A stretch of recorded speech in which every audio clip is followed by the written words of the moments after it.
All right. Everyone, please take your seats. We're going to get started. Last year, at the 2017 Innovation Policy Day, we had a few hundred people in attendance to learn from Tiffany Moore and her fellow panelists what the tech industry should expect from the Trump administration. We were only a few weeks into the 45th administration, and many were looking for insight on what a change in leadership meant for the technology industry. A year later, we're all still here. Everything's fine. Fine. It's fine. After that incredibly successful panel, we thought it made sense to have a follow-up conversation. Now, 1 year into the Trump administration, how has the Trump administration impacted the technology industry and their ability to innovate? Where has President Trump succeeded and what he has promised, and where has he failed? For these answers, please help me in joining our esteemed experts and welcoming our esteemed experts to the stage, Laurent Crenshaw, Chris Lewis, Austin Carson, and Tiffany Moore.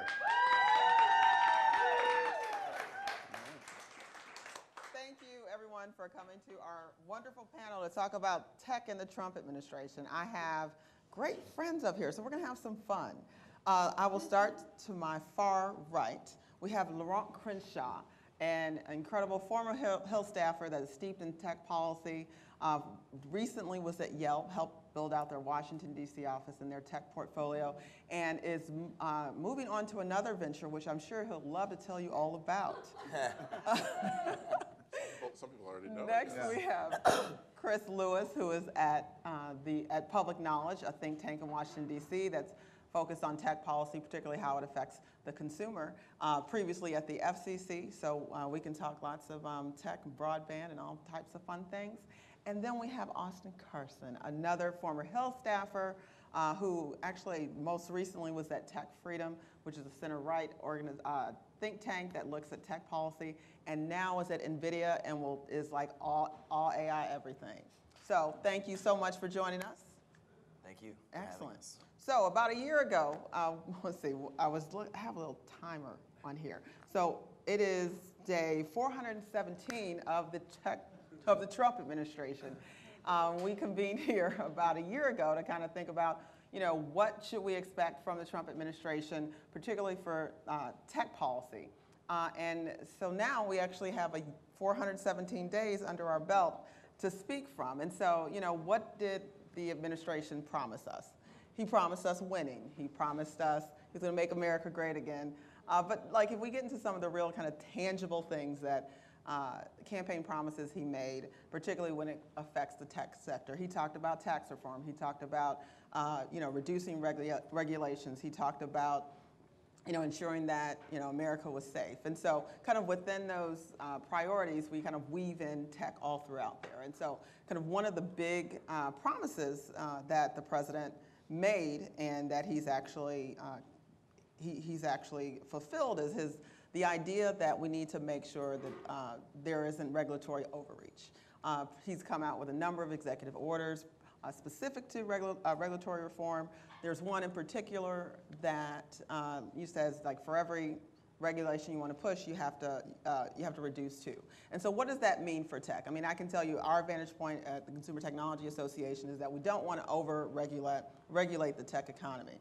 There's layers upon layers of regulation, and what we've found, particularly in recent years, is that sometimes regulations are put forth to protect incumbents. So would love to hear your view, particularly when it comes to the president's charge to make sure that we don't overregulate, that's going in the right direction, and particularly for tech.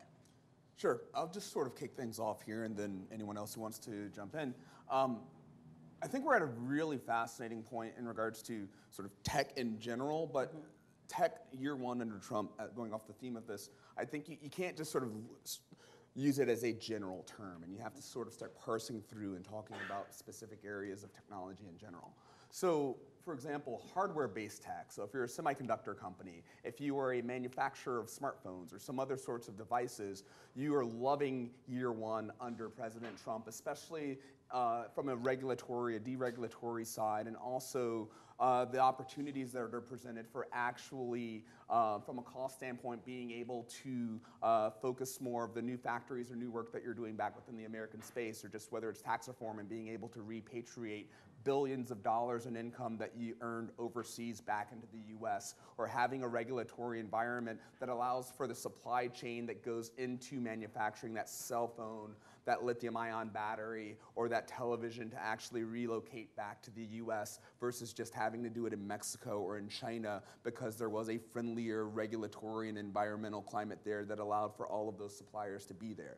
That's what I'd say is the really good part right now. I'd say what's been interesting since after the election and over the last year is the amount of pressure that online platforms, social media companies are under right now. And really, I'd say it's because for a long period of time, this has been one of the spaces that's faced a very limited amount of regulation in general. You had Section 230 of the Communications Decency Act that provided a very broad-based protection. You had basically the FTC that would only intervene if there were, consumer protection problems that just immediately popped out there.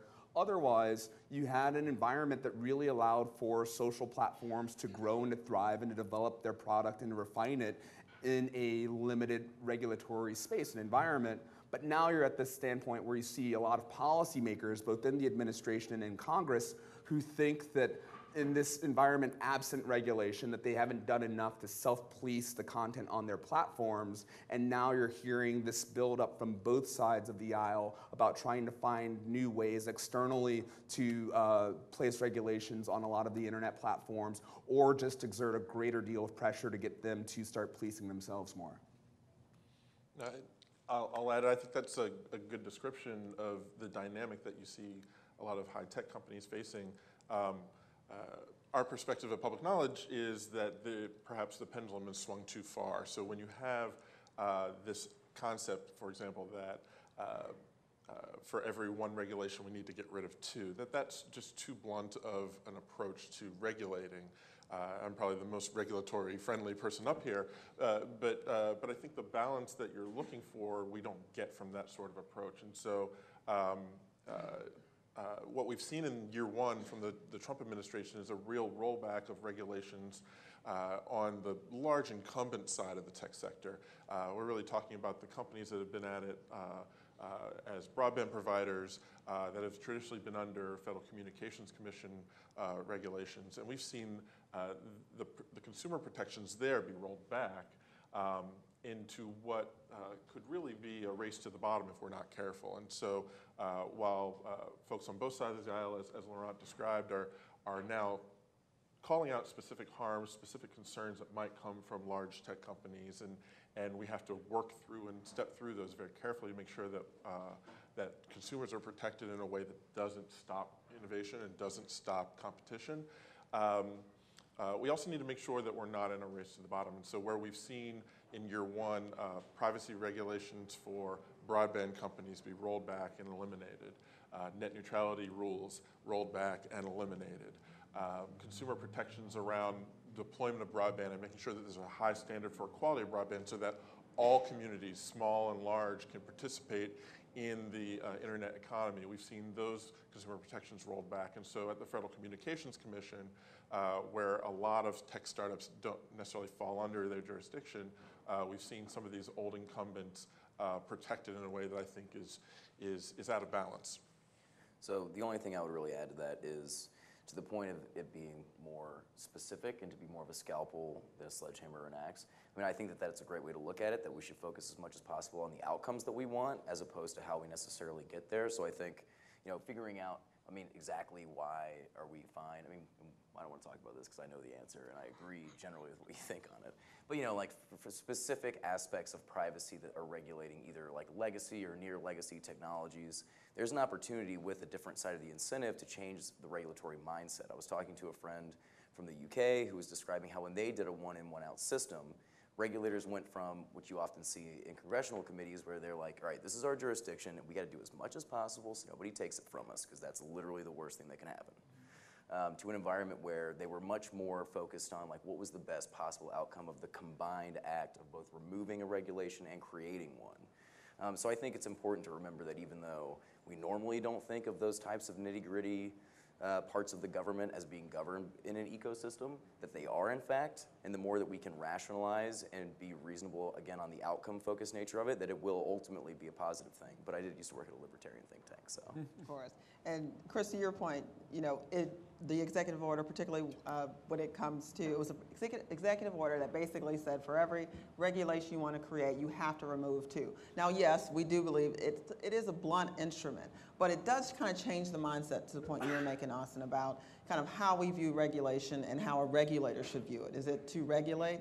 And again, we can think of so many instances in which incumbent sectors have tried to use regulation to keep out startups and new entrants. Particularly if you think of ride sharing and home sharing, the taxi cab commission, the hotel, hotel and lodging. Those are all folks that want to kind of protect their market share by putting regulations on kind of new business models. And so to the extent that, it hasn't become a federal issue, but that's why we're always very conscious of kind of like who is pushing for the regulation. Is it to protect your business sector, your sector, your market share? And that's, we're certainly not in the business of that. So in that way, we think it's been positive. But again, it's kind of just the perspective of what the role of the regulator should be. Well, it's also like what's been interesting over the past years that the whole techlash movement has happened, and you have a lot of different groups that are saying that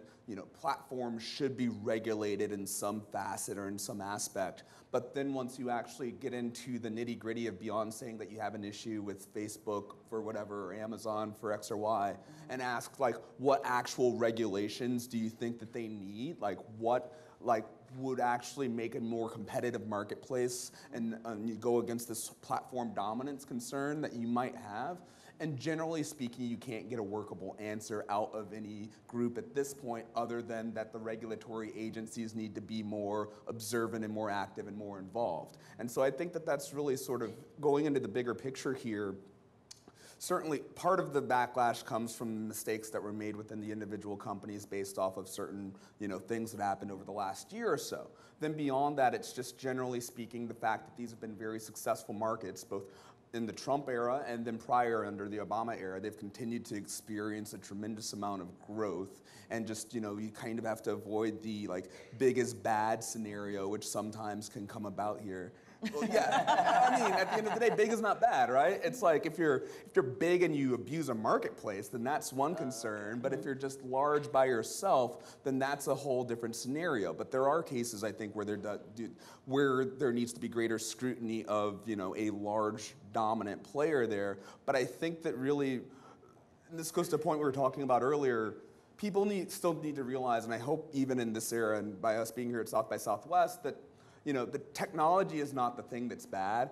More and more companies just in general are becoming tech companies, regardless of the sector that you originally were in or where you started in. And it's really just looking at these companies that are successful and what they're doing. And while you understand that there might be greater scrutiny at certain points, you don't want to create a regulatory sledgehammer, in essence, that harms so many younger, innovative companies while trying to go at the ones who just happen to be the most successful at this moment. No, I think that's right. And so, what is the balance you're looking for? We can start by putting out basic principles that are very important so that innovation can continue, but consumers can also feel like they want to use these tools and services that are being created. So you're really talking about trust and what fosters trust. Some understanding of how privacy and data is secure, and that there's an expectation that when it's breached, that people can be made whole. Now that doesn't have to be done through stringent regulations. It can be done with best practices that are understood and enforced across the sector. But we have to have that policy conversation, and we have to have it in a way that's specific, I think, as you were saying, to the specific types of companies that we're dealing with. So we had asked at Public Knowledge for stronger, hard and fast, bright line rules for ISPs, but that's because of the service that they provide. When you're dealing with a company whose job or whose business model is to follow your data and offer you a service based on following your data, that's something different. And so, those are the tough scalpel type conversations that we need to be having in Washington, so that as innovation continues, people aren't left behind, and they can have a trust in what's being offered to them online. Yeah, and I think also, you know, and one of my favorite things I did at Tech Freedom, for those of you who got to come, was the Back to the Future conference, where we talked about how we're oftentimes arguing about an idea about the way the world works, which is from the past, that it no longer works, right? Like email laws are governed by our thoughts about either a filing cabinet or like a way that it no longer works, where it's kept on a server, and if you don't check it, it's now meaningless after 180 days. So, you know, as we make more specific regulations, they become more brittle. But even beyond that, technology itself is often like a hyper multiplier. These are aggregators that take huge, like far larger numbers of people and then do something with that data and then can alter the flow of information and the flow of engagement at a scale that has never really happened before, right? So, but to the original point, it's and I think Chris stated this very well, saying like your expectations with a broadband provider, your expectations with, and I'm not going to say edge company, but an edge company, is going to be something, you know, that is going to be different. But articulating it and helping other people understand those things, both like, I mean, most importantly, legislators and their staff, but even the general public, is kind of mission critical. Because as long as they're conceptualizing it in a way that is not real or doesn't comport with reality, the odds of a backlash that is completely illogical and destructive are infinitely higher. Well, and I think we're only just now really getting to the point of like, we're starting to see what's actually going to come out of the admin and what's really going to happen there, because it was only a couple of weeks back that you finally got at least 4 out of 5 commissioners appointed to the FTC. And the Federal Trade Commission is likely going to have an outsized impact and weight under this administration versus those in the past. You know, it's like you look today at the blocking of the Broadcom attempted acquisition of Qualcomm, and just like the shot over the bow that that creates just in regards to the administration laying out a bright line position in regards to technology transfer, ownership by a foreign company as well, and just looking at the size and scale of mergers that they're going to allow going forward. And I think, you know, if that's an indication, along with, you know, sort of ancillarily speaking, but like the steel tariffs and everything and aluminum tariffs that the president's announced, and otherwise, that you're looking at a much more protectionist policy, even when it comes to IP and just within the technology manufacturing sector as well, and how are companies going to adapt to that? A lot of things are changing. We are putting tariffs on steel and aluminum. We're maybe going to see some action on China. So those parts have probably been most very concerning. I mean, obviously there are pros, good things and bad things that we've seen that come out of the administration. And the most recent one is what you mentioned, the steel and aluminum tariffs and what action we might see on China. So, you know, as we get this from the administration, I know Congress is trying to figure out if they can help mitigate some of the issues around the Section 232 steel and aluminum tariffs, but kind of, you know, what do you see the outcomes of those types of tariffs? I mean, our belief is that it directly is going to affect consumers. It's going to affect everyone down the entire line, the supply chain, and their ability to produce. And it's going to, again, ultimately affect consumers. I mean, I don't think there's any economic modeling that has ever shown that it's not going to do that. I mean, everything. I mean, if anybody knows one, raise your hand and tell me, because I would love to hear about it, just so I could have a different point to look at. Peter Navarro has some. Yeah, but I haven't seen his model though. I don't know. But I think that actually kind of goes back to thinking about like the outcomes. I mean, that's one of the things that is a bit confusing to me. The Broadcom deal makes more sense because you're talking about like long-term standard setting and the difference between only squeezing money out of IP versus like continuing to build things that can help us set standards in the future. I mean, as to whether or not that's warranted, Ben Thompson says he thinks it is, and I trust him more than most people. And if you don't follow Stratechery, highly recommend that you do. It's great. But again, I mean, this is an instance where you have everybody writing about the outcomes. It's not necessarily listened to. So you're not looking at an economic preference. You're looking at a symbolic preference, it seems. So I don't know how far that goes, but I guess we'll see. Well, one of the things the president promised us was jobs and tax reform. And I mean, if you look at it objectively, if you look at Pardon? So we got it. I know. So if you look at it objectively, if you look at the jobs numbers, if you look at tax reform, if you look at the job announcements surrounding it, and one thing our CEO Gary Shapiro talks about is that one thing that we have seen in this administration is the conversation has changed within boardrooms when it comes to investment in the United States and hiring in the United States. And so, that's been a positive. We were kind of companies were built on global supply chains, and you made it, made it wherever it made sense. But like, there's a different kind of conversation that the Trump administration has brought. The tariffs aren't a good part of that conversation, but the idea of creating jobs here in the United States and tax reform, if you look at all the announcements that have been made, and we've been tracking them since the election, and then now since tax reform, it's impressive. I mean, there are folks who are getting bonuses, who are getting raises, and who are actually, able to say that tax reform helps and investing here in the United States. Now, for the tech community, there are three things that kind of principles that we wanted in tax reform. We wanted low repatriation rates, we wanted a low corporate rate, of course, and a move to a territorial system. Now, we can probably disagree, some people can disagree on the margins, but we got all of those things. And now I guess it's incumbent upon companies about how they invest those resources. But from the tech community, largely, it's been a good tax reform bill. Yeah, I mean, I would say I would agree that the tax reform bill in general was good, and I think just in general why tech has still been from a pure like monetary standpoint successful over the last few years in particular. They were doing very well under the Obama administration, but then when you have President Trump coming in and basically giving clarity like, look, your regulatory climate's not going to get any worse than it currently is. If anything, it'll only get better. Your tax situation won't get any worse than it currently is, and it'll only get better. Then you're basically signaling to all of these companies that you have certainty from a planning standpoint for the next couple of years at least to make large-scale investments that you otherwise wouldn't have or would have held back on because of there was less certainty if, not to get too political here, but it is tech under Trump. If Clinton had won, then a lot of these same boardrooms would have thought that, there would have been a greater chance that they would have had more regulations or that their taxes would have gone up. This scenario happened where President Trump won that gave that clarity that's allowed for this runway to occur. What's been interesting is that, again, for your hardware-based companies or those that have large manufacturing infrastructures and a large amount of scale in place, this has worked out perfectly for them and allowed them to make greater investments than they would have beforehand. For internet and social media-based companies, though, there was a lot of disruption in particular areas because we have a large immigrant base that's a part of our employees. And then, some of the first issues that came up were around immigration that really impacted like the companies and their psyches in general. The same thing for the LGBTQ community that had a lot of concerns about what was going on. So a lot of internet companies early on saw large-scale protests that were happening around all of the immigration issues that were at play, and there was a certain degree of instability that was there for a while and uncertainty going into the first year of the Trump administration that those companies had to account for within their internal workforce.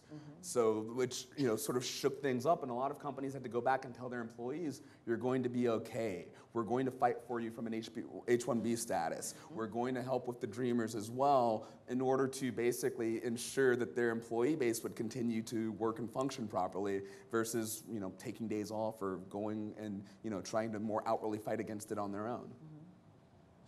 Yeah, I think the tax. It's up to each company to show how the tax bill has helped them, and we don't really take a side one way or the other on it. We want to continue to see companies to have certainty in how they can invest. What we do see is that when it comes to tech companies, there really is a lower barrier for folks to get into and compete in that marketplace, and so where a tax bill can help. That's great, but the certainty that regulations that protect consumers can bring to that equation can be understated, and so we really would like to see a return to that conversation about how we address some of the harms that are being raised around the industry right now in a way that is sensible. I'd agree with what Laurent said about the impact of immigration and scares around immigration on the talent pool as well. And let's dig a little bit deeper on immigration, because obviously that's something that's central to the tech community, access to the world's best talent. We're selfish in the U.S. We want access to the best talent that the world has to offer, and a lot of that is through H-1Bs. We do have an understanding of the effects of DACA, and so we do want to make sure that there are protections there. And we had a travel ban. So, the last 417 days have been a kind of a different look towards immigration than I think the tech community it differs from. And so I know that we've worked as much as possible to try to reinforce to the White House the importance of H-1Bs, the importance of finding a solution on DACA, and the tech industry writ large has. Congress, we do have allies in Congress who kind of understand, but we still haven't gotten there to a deal. As tech looks at immigration, either discreetly on H-1Bs and DACA or holistically on immigration reform, if we look at possibly a merit-based system, kind of what's tech's response as to kind of what the way forward to get to a solution? Yeah, I mean, one thing that is, I think, front and center, like obviously the retention of talent and the acquisition of talent is a huge piece of it, but if you look at some of the compensation packages that these artificial intelligence engineers are getting right now, I mean, they're up in the millions. It's like truly incredible how much an individual person's salary for a year is worth now because of these highly specialized skills. An important thing for Congress to think about is that by giving people this very high level education, this highly critical education, and then sending them back to countries that or the administration is currently having issues with, you're even talking about national security concerns. So Section 232 being invoked is a national security concern. The CFIUS deal with Broadcom is a national security concern. So I think on a certain level we should equate that all together just from a logical perspective. Now, it is, I think, excellent that tech as a whole is engaging on this. I think that we do have a lot of lost potential by not retaining people and by not allowing people to get brought over. But in terms of what can actually be done, it's hard to say. I mean, this is a visceral issue for people, right? There's a new book coming out called The Left Behind, and it talks about how, in other communities, and everybody's heard about hillbilly elegy all the time, but this does have a very interesting component to it, which I think explains why it's always so impossible to deal with this. Even as we either rationally or with economic models can show it's either great for the economy or we should retain people that we educate, right? Whatever. This is the sign of things changing for people. It's people are less like us, and these people are everybody's talking about immigration. Why? Nobody's talking about us. What's that all about? And so people are kind of weird about it. And I don't know how you address that visceral response, but if you guys have ideas, throw them out. That'd be great. Go for it. Yeah, I mean, let's not forget that before President Trump came into office, the tech industry was already driving the economy. It was already, the engine for the economy that was driving growth. And so, what was the formula for that success? Even with the criticisms that are out there, and they're legitimate criticisms about lack of diversity in hiring and technology, a lot of the diversity we were seeing was coming from talented immigrant populations coming to this country. And to lose them, you lose the perspective and creativity that helps drive the innovation that we've been seeing. And so we have work to do on diversity. Let's not, cut off one foot that's been helping us get there when we're trying to, do well on the domestic side. Well, I think another interesting thing is that most employees of tech companies support, in general, a more comprehensive kind of immigration reform. Something that doesn't just stop with H-1Bs and then that's it, or some sort of, pathway to legalization only for those individuals who came into the country just like them. They generally support a broader based immigration solution.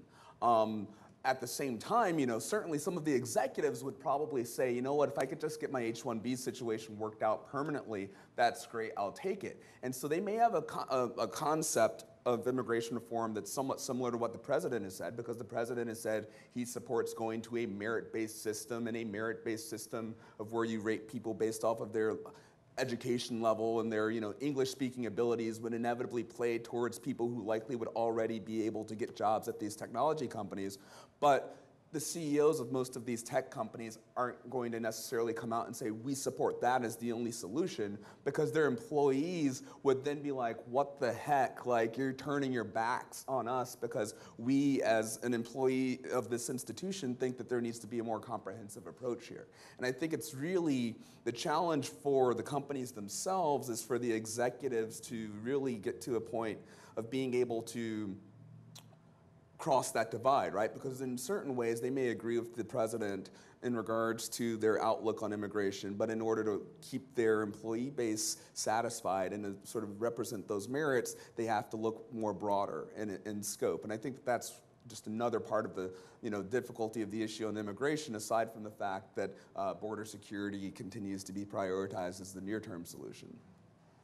Well, Austin, you kind of alluded to this, the left behind and hillbilly elegy, and kind of the conversation around workers in the U.S. and the thought process that they're being left behind either because of automation, because of trade, a parade of horribles as the belief kind of why kind of folks are losing their jobs.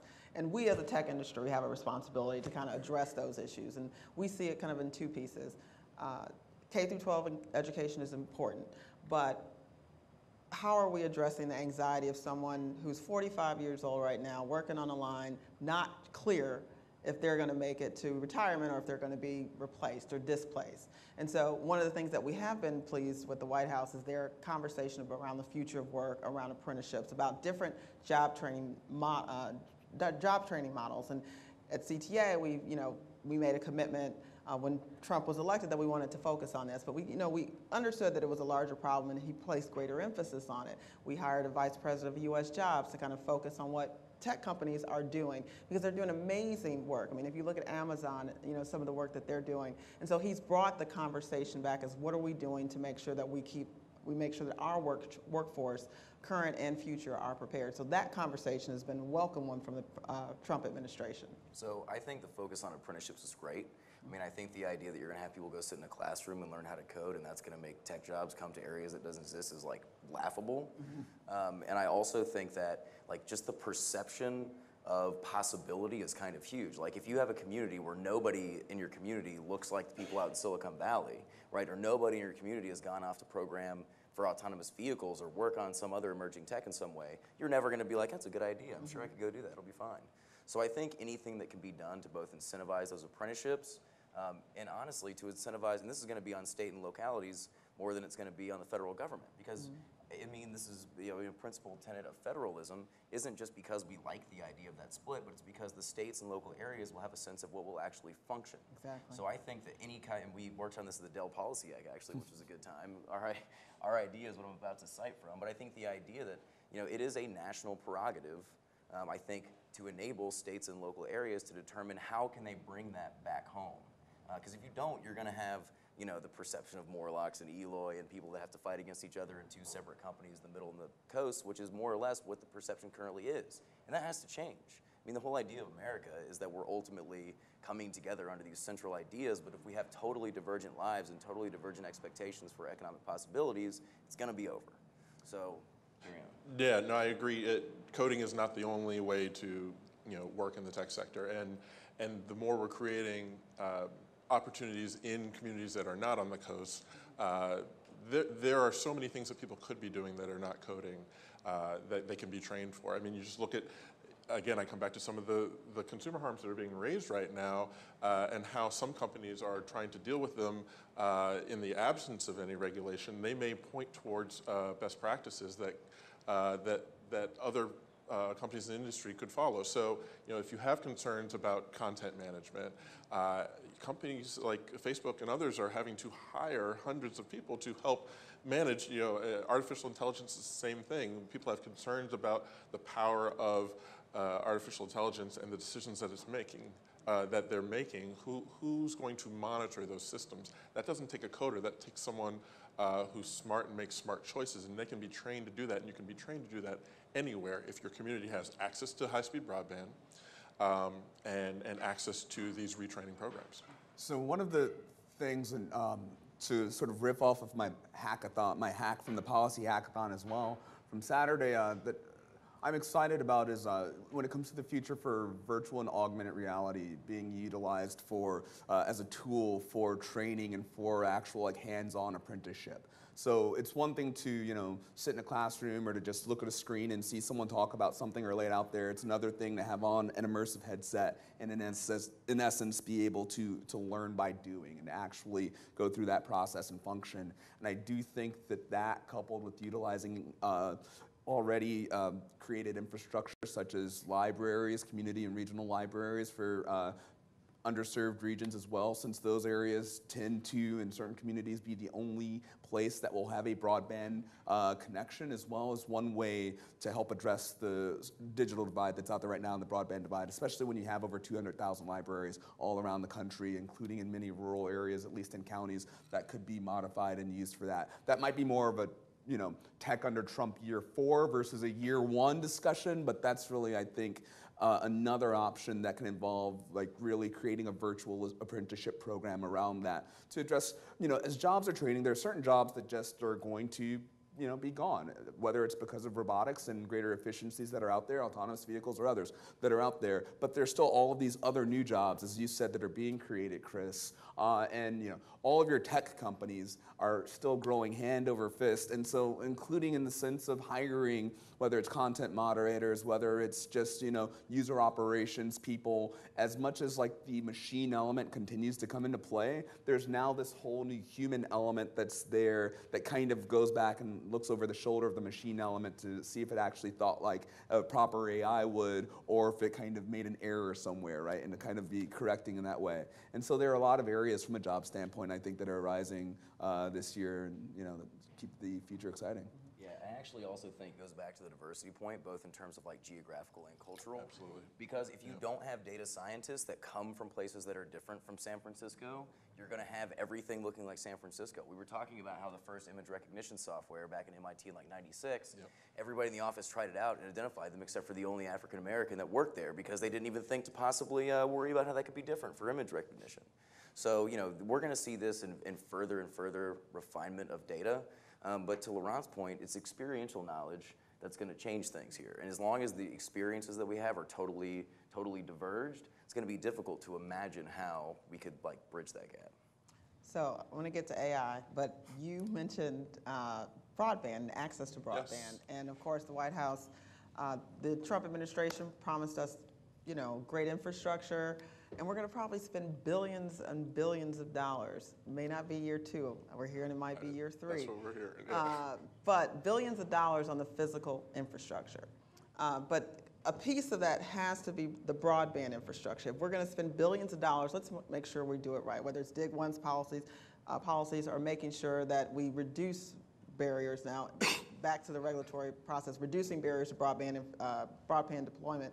So we've been very supportive of, whether it's historical reviews or environmental reviews, how can we streamline, particularly when you have small cells, and the amount of paperwork is absolutely ridiculous. And so we've been encouraged by what the White House has done. And of course, they put out an outline, and Congress will kind of fill it in. But particularly on broadband infrastructure, we see that as an opportunity to connect communities. And we had a panel earlier today that talked about connecting the countryside. But to your point about the left behind and the lost man, making sure that they have access to broadband, because the next innovations, your next favorite app or platform, it may not come from the Valley, it may not come from New York, it could come from Nebraska. And so making sure they have the tools to be entrepreneurs, to work within the tech industry is essential. So broadband infrastructure. No, when we visit and work with folks from rural communities and from small towns, they really view access to high quality, high speed broadband as an economic development issue for their community. And it's why you see communities that feel like they're not being heard. As you said, there's $20 billion that's been proposed in the upcoming budget for infrastructure writ large, not just broadband. So broadband's not going to get a whole lot of that money. We may have to fight for it. We're going to have to fight for it, but there needs to be more than that, because $20 billion just for broadband probably wouldn't be enough. And since it's not just for broadband, we have a ways to go. And so we're glad that everyone sees this as a high priority. It's just how quickly, given the economy, can we get those dollars out there. So there's the dollar side and the investment, but as you said, then there's the regulatory side. And every opportunity that you can take to streamline and make deployment easier for those communities, the better. So there's bipartisan bills that have been introduced around Dig Once policies, where broadband companies can partner with other utilities to make sure that they're accessing poles and conduits together to save money on deployment and to speed deployment. Those are great opportunities, and you see others. one-touch make-ready bills and other deployment bills that are really getting a lot of bipartisan support. And so the more we see that where you're making it easier to deploy, but you're also, there's a balance. You don't want to burden the local communities and put an unfunded mandate on them. So as you set time clocks for deployment, you want to make sure that the communities have the support they need to run their processes at the local level as well. And that's the sort of balance we're looking for. I think one of the other interesting things that hasn't been talked about all that much, but that if we're talking about rural broadband deployment or just broadband deployment to areas, underserved areas, if it's for the purpose, like I think it's great, and I'm all for just doing it for the purposes of access and for giving people access on that end.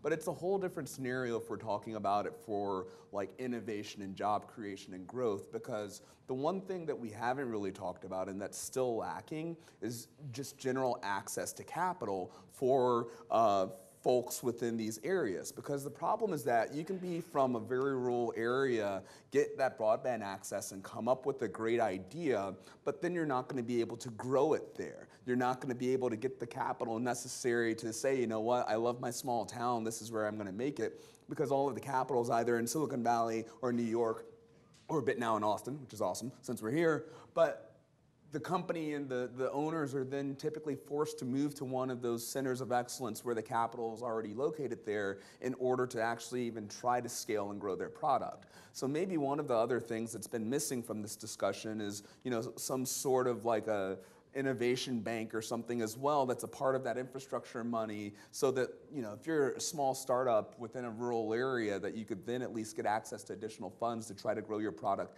there rather than moving to Silicon Valley along with the thousands of other startups that are already out that way. Yeah, and I think that actually goes kind of back to the idea of like computer science as a fix-all, right? Like we're not going to do one thing and it's going to suddenly make an entire ecosystem. So even in addition to capital, you ultimately have to think about everything else that comes from being at like a WeWork. Even if you're not down here, you're just going to bump into people all the time. Like NVIDIA's headquarters was designed to maximize random bump-ins because that's where a lot of innovation comes from. It's the cross-functionality, it's the talent that you can acquire from other people in your company, it's people that can fix Gary's blinds for him. I mean, there's all kinds of stuff that you could ultimately have with random bump-ins. But yeah, I think that there needs to be a consideration for what the entire ecosystem is, and a lot of people are trying to do like Kauffman Foundation. A lot of companies are now taking an opportunity to like work with states to get economic packages so that they can ultimately locate there. But yeah. So AI, your favorite topic. Yeah. So the Obama administration actually put out the first White House report on AI, which kind of looked at the benefits and some issues that should be addressed as we get along in the debate. And the Trump administration, to its credit, actually prioritized artificial intelligence in its research budget for the first time. So you have the White House focused on it, and you have OSTP Deputy Director Michael Kratsios talking about how government should be using AI. So how do we, we're glad that they're having that conversation. We want to make sure that they don't kind of handcuff the innovation that could come by trying to put some, restrictions on AI. So as we look at, as they dig deeper on AI, what should they be thinking about, and what would you caution them against? So first of all, every conversation I've had with anybody within the administration about artificial intelligence has been pretty great. Kratsios is excellent. Talking to Grace over at NEC is excellent. Talking to folks in DOT and NHTSA is great. They understand the potential of this. And I think that it's hard to broadly conceptualize it, mainly because of sci-fi and movies, which I really do appreciate because it helps you prevent real harms, right? Like it's the imagination of things that could happen. Sometimes it's totally crazy if you imagine what would have to take place to get that far. Like somebody starts building gigantic humanoid killer robots and we're like, nah, let's see how that plays out over time, right? But like back to the idea of national security, like if we do not take the reins on artificial intelligence, all of your fears are far more probable to be realized. We still have a constitution that protects us from a wider variety of things than specifically China and Russia. And with China guaranteeing a $30 billion investment over time and making it a key national priority, the odds that AI is used to monitor everybody's stuff and throw people in jail and whatever. I mean, the thing to remember about artificial intelligence, it is ultimately an efficiency machine. It takes massive bodies of data and comes to conclusions about what is and isn't abnormal about it, or what is it does and does not meet certain criteria. So, you're going to have, to conceptualize it as just as like a talking thing that has its own consciousness, can leap to conclusions without a body of data, is completely wrong in the current technology that we have. So what we're talking about is the opportunity to make government or all of our operations, everything that we do for our economy, for national security, whatever, more efficient and less prone to human error. But the main point is the hyper efficiency, and that's something that the administration really does understand. They do understand, really, we think about the existential threat of killer robots, but the existential threat of having somebody else have killer robots, or the existential threat of having somebody else set all the standards. So that is a real relief, and I have to say, for people that, are inclined to be entirely and broadly dubious or hate the administration, the more that we do that, the more likely it is that we screw up something good that's happening. And it's important to recognize that it's also like not an intellectually honest way to live. Like with the Obama administration, whenever the right was going all crazy, I was like, I think there's a bunch of stuff that's good or fine here, guys. Like probably chill out so we don't go insane. Well, they didn't, but it's fine. Let's just, to kind of cut through what you're saying a little bit as well. This role, AI is great from the standpoint of if it can help government to function better, right? And function more efficiently. Yeah, shout out to Will Hurd. Shout out to Will Hurd. Yeah, exactly. If Will were still here, I'm sure he'd jump up and say, yes, that's right. But really, there are petabytes of data within the government, looking over the decades, if not longer, just in everything. And so if you can basically apply machine, algorithmic learning to it, and eventually AI to it in order to understand like how federal dollars can be used more efficiently to deal with a problem or a particular situation so that you end up with a better just functioning government that can do more with less, then that already is like a great sort of just like baseline usage of AI that doesn't really even get into the broader, potential Terminator standards of it that honestly I don't want government really deciding yet because I don't think that they understand the issue enough on all levels to be able to make an appropriate decision. Other than maybe, putting in like Asimov's like 3 rules of robotics or something like that, and we'll pause there for a moment, but yeah. So I totally agree there is a race to make sure that we are leaders in AI. We need to take that race seriously. We're also probably the best country to run that parallel track of making sure that the harms that people can dream up in science fiction don't come true because we have such a diverse society that can bring so many different concerns to bear in that conversation. It's how we structure that conversation that's important. And we don't want it to devolve into, in the way we've seen tech policy around, say, broadband and net neutrality devolve over the course of 2 decades into partisan fights that don't resolve the issue. And so we have an opportunity now with the policy discussion around AI. I know your company is participating in multi-stakeholder conversations, and we're starting to pull folks together at Public Knowledge for multi-stakeholder conversations so that there's a dual track of actually talking about harms and making sure that companies are aware of them as they move forward. And to see if there are standards that we need to put out there around machine learning and algorithmic decisions to make sure that they are not biased and that they are not harming average citizens when they make these decisions. So one thing, so if you haven't seen the partnership on AI and who's involved in it, who the board is, it's incredible. It's the first board I've ever seen for a nonprofit that is like composed of the most highly educated, competent people in the field, and their mission statement is entirely about not advocating for the technology, but answering those questions in a reasonable and scientifically minded way.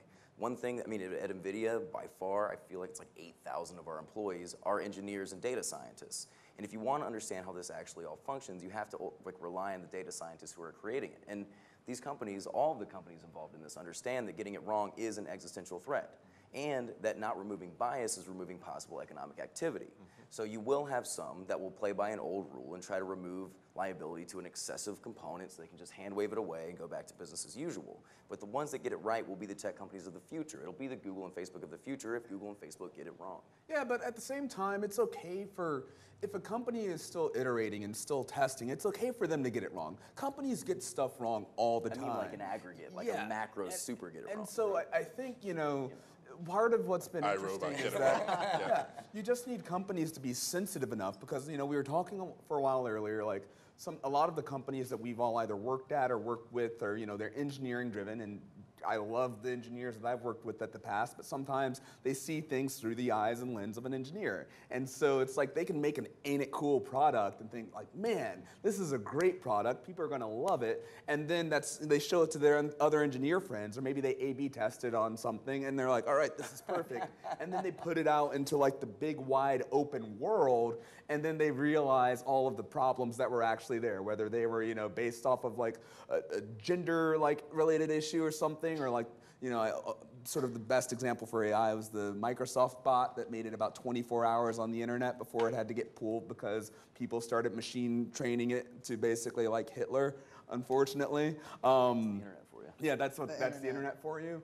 But you know, it's not that like Microsoft should never have put that out there in the first place. It's like, okay, they realized that there was a mistake made there. They took the robot down. They've learned obviously from that since and done multiple iterations, and as a company try to grow beyond that. I think that, you know, part of it is just that the companies themselves have gotten better at learning that they have to have these types of sensitivities, so they don't just say like, well, we didn't build it that way, so that's not what it's doing. Right. But they're actually looking at, you know, okay, so we like might have missed this step as an audience, and now we're planning to iterate and bring in additional data scientists from different backgrounds or people who have different perspectives to provide that additional layer so that the next iterations of it come closer to being perfect. And it's an open, oh, sorry. I was saying, we're going to hear more about AI in the next panel. Okay. But you can't, I do want to move on to another subject. Yeah. You can't have a tech and Trump conversation without talking about net neutrality. I saved it to the end because I know we can,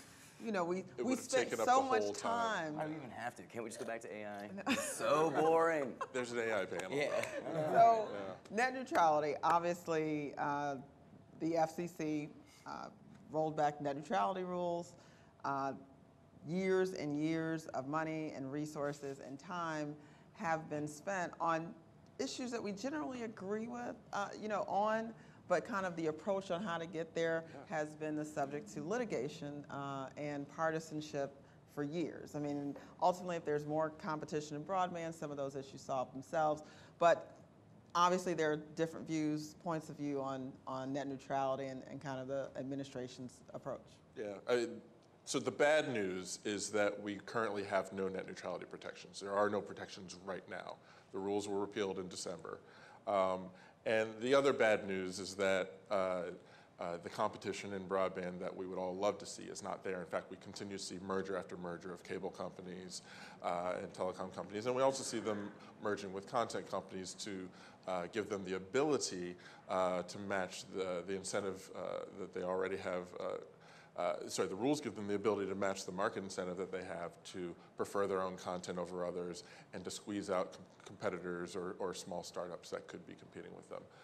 The good news is that everyone in Washington seems to think they're for net neutrality. And so we just have to go to a point where everyone can sit down at a table and agree, okay, if we agree that net neutrality is a good thing, how are we going to preserve it? There are a number of ways to get there. You know, we're supportive of actually rolling back the repeal that happened at the FCC, which Congress could do right away, right now, so that we have protections while legislators decide what that sort of bill looks like. But there's also folks who just want to work on a legislative bill that would enshrine net neutrality into law. We haven't seen, I don't know about you guys, we haven't seen a bill yet that actually gives you strong net neutrality protections or doesn't trade away something else important, but it's possible, it can be done. So, so that's the silver lining around the net neutrality debate, and hopefully after a couple decades, folks are tired enough that they're willing to sit down and come to the table and talk about that. Yeah, Silver lining, that's great. Yeah, I mean, that's why I want a legislative solution. Exactly, so that, you know, we can finally, like... I need you guys to write it. The makeup of Congress the solution has still not needs to written a be, good bill. you know, like, that's what we can discuss here, but honestly, like, if you get that in and done and written so that it, you know, it can withstand the inevitable court challenges that would still even come into play there, then at least you just have a long-term solution so that we don't have to talk about this issue again for another 15 years. I mean, it's been a great, like, employment tool net neutrality has for a lot of, like, technology-based lobbyists and consultants, but, you know, I think we can get to the point of where we can finally move on to something else. And to one point that Chris made earlier about like $20 billion wouldn't be enough to handle broadband deployment, even if that was all it was for. That's also kind of insane, right? Like the fact that we don't have a new, Elon Musk is trying to do his like satellite constellation of internet. Google has Project Loom where you're delivering it through hot air balloons. But ultimately, what we really need is a different, better way than putting cable down for like 18 miles from farm to farm, right? And so I hope that in addition to writing our legislation and moving on, please and thank you, that we can do something new and innovative and creative. I mean, a lot of people are waiting for 5G, hoping that that's going to be a big part of the answer, but there are obviously problems with a mobile-only solution. And so at the end of the day, that's something that I hope that we can focus on, that I hope the research dollars can focus on. And some of these companies that people are like flush with cash, too much money, let's burn them down. We can encourage them instead and be satisfied with them solving these problems. I think we have time for a couple quick questions. Any questions out there? Someone will come over. Katie will come over, has a mic. Hello. I do have a question about a topic that you guys didn't bring up that's interesting to me and I've seen as a theme at South by. So I'm wondering if you have seen any initiatives from the administration to speed up its ability to respond to emerging global technology issues such as crypto. So we know that that's happening, but I'm not sure if there are initiatives to kind of like respond to it from an administrative level. Like cryptocurrencies? Yeah, right, cryptocurrency. So like, does it need to be regulated? Should somebody step in and think about if it's going to be regulated or not, or how the government responds to that? I think there was a little bit of a couple of weeks back, the Securities and Exchange Commission, I believe, that went after a number of cryptocurrency sites that in essence were acting as pyramid schemes and is a little bit more than that, and started taking the necessary first steps really to try to shut them down and go after them in that direction. And I think that you'll also see a component from the FTC as well, going after it from a consumer protection side. I know that Michael Kratsios also spoke about the benefits of blockchain in general, not necessarily from a cryptocurrency standpoint, but for more broadly as it being something that could be applicable and used within government as well. I don't see, other than perhaps some sort of a white paper guideline coming from the administration at some point, anything more than that will come out of through that route, in part because I think, and I appreciate this to a certain extent, they still want to see how the markets sort of play out and how the technology continues to evolve over time and how it's used. But to the point of where there was an egregious direct harm to consumers, either getting their money or their Bitcoin or their Ethereum taken from them directly, that's where I'm especially happy that they've decided to intervene on that end. Another question?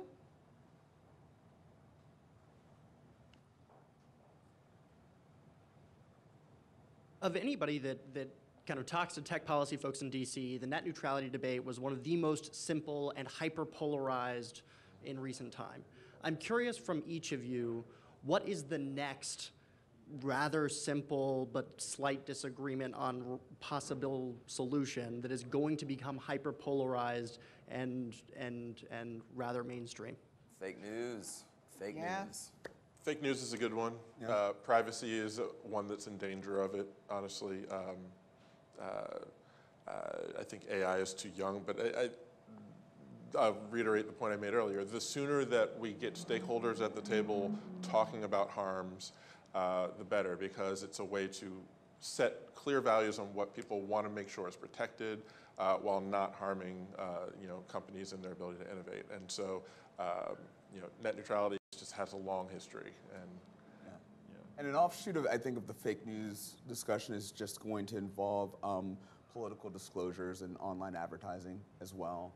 And what would constitute an online ad, going beyond sort of like looking at the FEC model, but there are a lot of different ways that you can create and distribute paid for content through internet platforms. And so I think that that's going to blend into the fake news and broader First Amendment free speech, political speech issues around internet platforms. Let's also not forget, just behind the curtain of the policy work and the partisan fights and debates that occurred around net neutrality, let's not underestimate the money that drives it. You get outside the Beltway, and all the polls show that everyone supports net neutrality.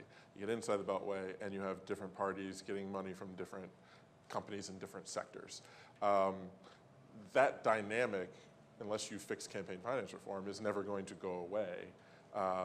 in DC. And so how do you get ahead of it when you're talking about addressing some of these concerns on a policy level? I mean, I think also it's important to remember that everybody's definition of net neutrality is very different, right? Yes. And so, yeah, I also support like being happy and being free. What does that mean? You know, and so and there's plenty of money that goes into the other side of the debate that goes to fight for the future, so they can have 100,000 people get a twisted version of what it is, or maybe inaccurate. I don't know, Chris. I don't know. I don't work for Fight for the Future. I know, but like just depending on your definitional thing. Yeah. So I do want to go back to the question at hand. Yeah. And to AI, and it's the same issue actually that I think did happen with net neutrality, right? There are AT&T workers all across the company, or all across the country, but there are a whole bunch of tech companies focused around the coast, and specifically in California, right? So then that's easy for people to get really pissed off over in the coast and have a big bunch of noise that comes into DC and makes it impossible to do something about it. It's old versus new, it's like hip versus lame, right? With artificial intelligence, I think that it will become the same thing